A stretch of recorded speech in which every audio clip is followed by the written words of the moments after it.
Hello, everyone, and welcome to Social with the Side of Justice, a multi episode series where we talk about various topics surrounding the importance of social justice.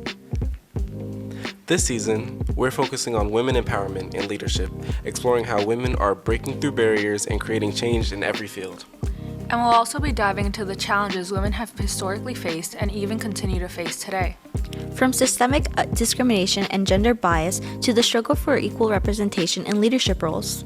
Despite these obstacles, women continue to lead with strength, resilience, and vision, and we're here to celebrate their incredible impact. If you're new to the series, in Season 1 we covered the lack of representation in different fields of jobs. Last year, in Season 2, our topic revolved around food insecurity and food deserts in low-income areas. This year's topic revolves around women's empowerment and leadership. All right, let's get right into it. So, historically, women have been seen as only mothers and wives, and were almost as trained to become so. Their education revolved a lot around just becoming good mothers and good wives. For example, they were assigned cooking classes, sewing classes, and even child care courses compared to men who took regular courses in school to get far into their career paths. Yeah, like men were seen as like these breadwinners. Like they had their own identity, but like women were kind of like just confined to being this person's wife. So like they were kind of seen as like non-human or like property. And so it's like really inspiring how society went from perceiving women as property to advocating for women to own property. Like during the 1840s, women's rights activists fought to strengthen the legal rights of married women by seeking property rights. And they had like supporters from like men who feared bankruptcy and wanted to like put their assets into their wives' names. And then also fathers wanted their daughters to have property rights. So Mississippi, Maine, and Massachusetts had legislators that enacted the married women's property laws between 1839 and 1845. And then women's activists in New York won the New York Statute in 1848, giving women full legal control over the property they brought to marriage. So, after the Civil War, when the 13th Amendment was passed, which granted freedom and political rights to former slaves, women were really inspired to like also take action and try to like fight for their own rights. And they started off by like soon after the passage of the 13th Amendment, they themselves tried to go in and try to register to vote. But after they saw that like even after like so much like progress made with even like former slaves granting the right, they were still being like oppressed and like seen as like inferior, like we just said. Like they were like men tried to silence women because especially in politics because they didn't think that these were like women's matters. Yeah, they so didn't to think say. women were capable of Yeah. anything more. That's, yeah.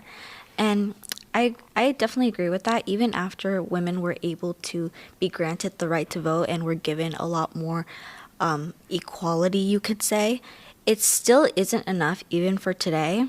For example, women still struggle to like even get paid equally as men in their field of jobs or careers.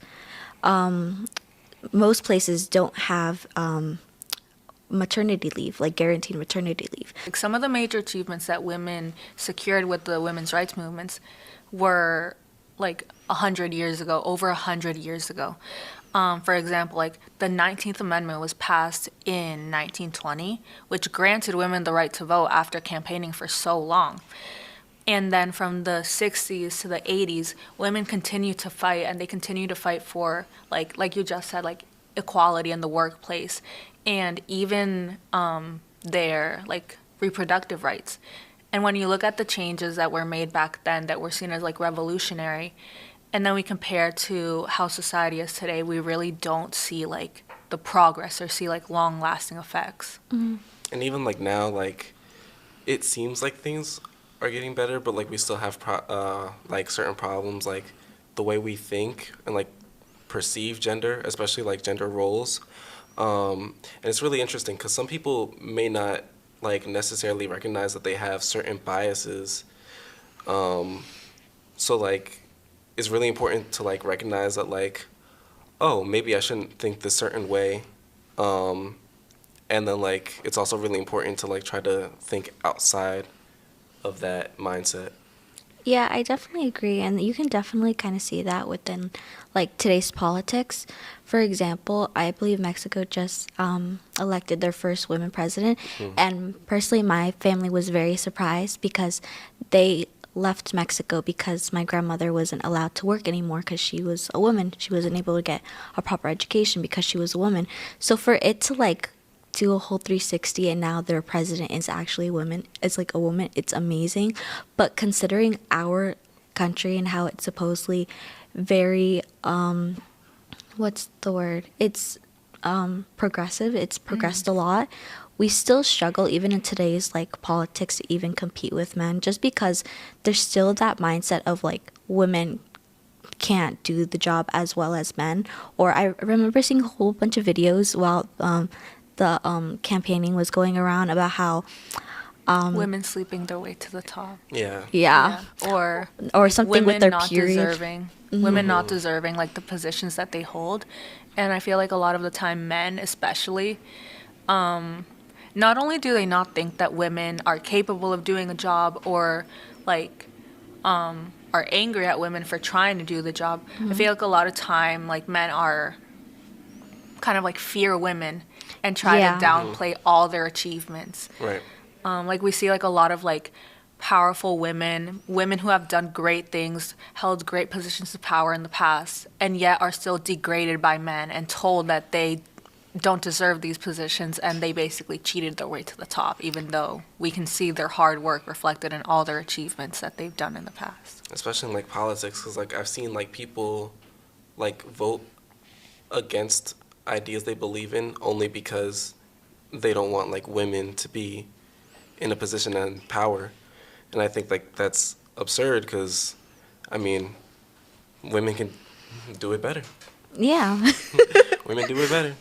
I definitely agree with that. It's really sad to see how people still have kind of that mentality that women aren't capable to do a job as well as men, when that really isn't the case. Women have, like we've stated before, they've worked for their rights and they still continue to work for it today, which is why I believe this season is going to be my favorite like season, and I'm very excited for it. Yeah, like you just said, like women have been from the since the beginning of time, men were granted their rights. The Constitution says all men are created equal. So women, like since the start of time, women had to like fight for their own rights and had to fight to be recognized. And like you just said, it's just like crazy to see that like today it's like it's 2025, over 100 years since the start of the women's movement, and yet there's still like so little that we can really say that we've accomplished because we still have these like kind of traditional and even like sexist ideas like ingrained into like a lot of our like not only like mindsets but also like institutions, like we just said, like politics and other places where women are kind of like discriminated against.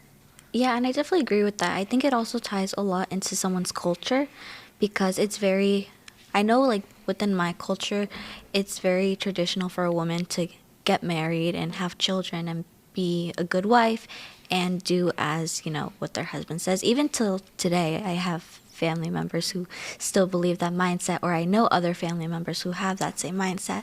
So it's kind of hard to even get support from your own family at times because you might see it differently. Like, yeah, so I feel that also makes it very hard for women to pursue anything they want with very little support, even from their own household. And I was thinking like a lot about what you said, Angeline, about like the Declaration, and I think back to back to 1848 with the Seneca Falls Convention, and how they like tried to like push the Declaration and like the words of the Declaration to women, especially like Susan B. Anthony. So like it's just absurd that like from 1848 to 2025, and we're still dealing with like the same problems. And also, especially seeing like of course we applaud like the accomplishments that women were able to like work towards like back in time, but I feel like it's also like a really like sad and like crazy thing to see that like it almost seems like some of these accomplishments are like being reversed and like we're going back in time like we said like right now we're seeing a lot of like Rachel mentioned earlier like women achieve like equality in the workforce, but today we see that like a lot of jobs don't offer maternity leave or are even punished for having like women employees go on maternity leave or even the overturning of Roe v. Wade, which has been like a very controversial and like hectic topic, especially like recently. Yeah, I definitely agree with that. And I also believe that it's still, even marketing is very discriminatory against women. For example, I remember last year we learned about the pink tax, I believe it was called, where companies basically just changed the color, maybe added some glitter, and they marked up the price by like $5 more for specifically like women. It could be for men as well, but this was mostly targeted towards women because it was most of the times a lot more expensive. For Yeah. example, like I think shaving products, like if you were to get pink one at Target, it would be like $12 compared to the black one for men, which was like $8, which doesn't really make sense why if it's the same product, just a different color. And I feel like that kind of just shows like how like ingrained like these like stereotypes are within like just society in general.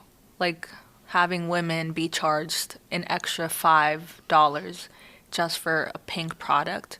And I feel like that in itself is also just kind of like rooted in like gender stereotypes because like women's products are just like always like marketed and like advertised as like pink, glittery, hearts, flowers, all these like feminine like kind of like portrayals of everything. Yeah, and it's really sad to see because it's not only in like women's products, but even like young girl products as well. Like if you go to the store and you see a shirt for your son and a shirt for your daughter, it'll something be like, "Oh, I'm a princess," or "I'm mommy's girl, I'm daddy's girl," or it's something very stereotypical, or it's keep the boys away from me, something Yeah. revolving around that. But then for guys, it's like, "Oh, I'm a genius, I'm a boss, I'm Yes. this, I'm that." So it's kind of very, for me, it's a little icky to see, I guess you can say, because it just doesn't make sense why even in 2025 they're still continuing this type of products for even children. Yeah. And I feel like that also like just goes to show like even like little girls just for being like for being girls, for being women, their whole like everything is kind of like appealing to their looks, to their like like superficial like on the surface traits, while like boys like you just said like I'm a genius, like it's like a lot more I don't know what the word is. It's a lot more like genuine with boys than it is with girls. Yeah, and I think it's like important again, like I said before, to like unlearn like these certain mindsets. And it definitely like starts at like home with like what we teach our children, and like how we interact with our children. Like I remember, like I saw something recently, and it said like, it was like a TikTok, and it was this girl saying like, "Oh, I'm just now realizing that like when adults told me they think I would be a great lawyer, they didn't actually think I would be a great lawyer," and like people like would say that to women, to basically like imply that like you're too talkative. So it'd be like a Yeah. nice way to like say like shut up. Yeah. Yeah, I've definitely seen videos evolving around that, which is really sad. It really, really is sad. And not only like is that sad that we still have that kind of like mentality, but how are you I'm not trying to criticize anybody, but how are you going to look at your daughter and say these things without with that harmful intention, you know? I feel like it mainly has to do with like kind of traditional families and like these traditional ideals that were never like kind of like addressed. Like we've grown up and we're like in a space where we have like the resources and like the privilege to really learn about like women's rights and like truly see beyond the surface. But a lot of our families, especially like the older generations, grew up during during the beginnings of the women's rights movement, where like these ideas weren't like normal to them. So I feel like it has to do a lot with like unlearning and like reteaching what society like should be like, especially regarding women and their like equality. Join us this season on Social with the Side of Justice, where you can expect to hear stories from guests like assistant superintendents, state troopers, and businesswomen. As well as artists, White House employees, activists, and more women leaders and everyday heroes who are challenging norms and leading with purpose. And what will we be talking about? We're going to dive into overcoming the challenges women face in leadership, as well as exploring mentorship, systemic changes, and the future of women's equality. You don't want to miss it, so make sure you stay connected with our Instagram account and our YouTube channel to stay looped into the conversation. Make sure to check out your local women-led movements. Thank you so much for joining us today on Social with the Side of Justice. And in the words of Ruth Bader Ginsburg, speak your mind even if your voice shakes. Bye. Bye.